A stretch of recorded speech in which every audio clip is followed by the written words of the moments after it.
spoon हुन्छन् त्यो केही खानेकुराहरूको लागि होइन यसरी बन्छ कम्पनीमा त्यो आफै मोड खुल्छ र आफै चाहिँ रोबोटले तान्ने गरी आफै ठ्याक्क मिलाएर यहाँ राख्छन् हेर्न सक्नुहुन्छ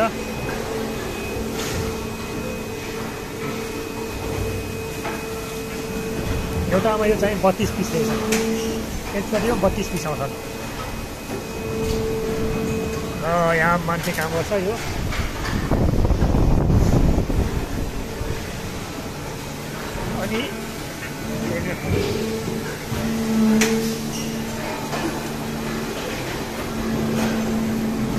अनि यसको मेटेरियल चाहिँ यो रहेछ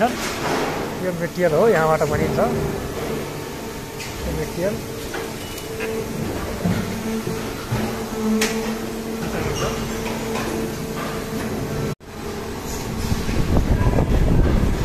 यो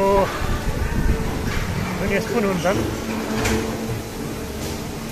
त्यो केही खानेकुराहरूको लागि होइन यसरी बन्छ कम्पनीमा त्यो आफै मोड खुल्छ र आफै चाहिँ रोबोटले तान्ने गरी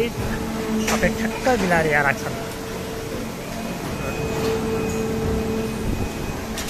हेर्न सक्नुहुन्छ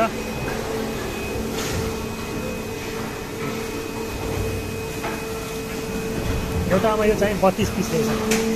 यसपट्टि 32 पिस आउँछन् र यहाँ मान्छे काम गर्छ यो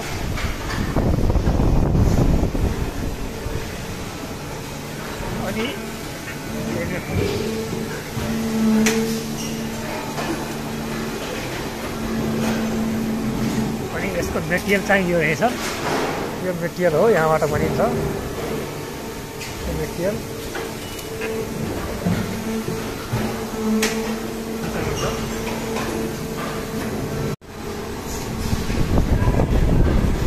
यो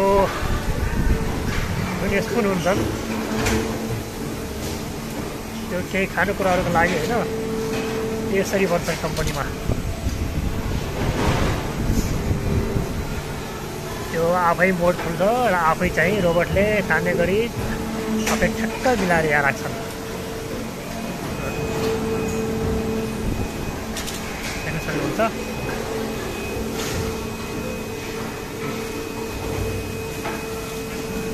एउटामा यो चाहिँ 32 पिस रहेछ यसपट्टि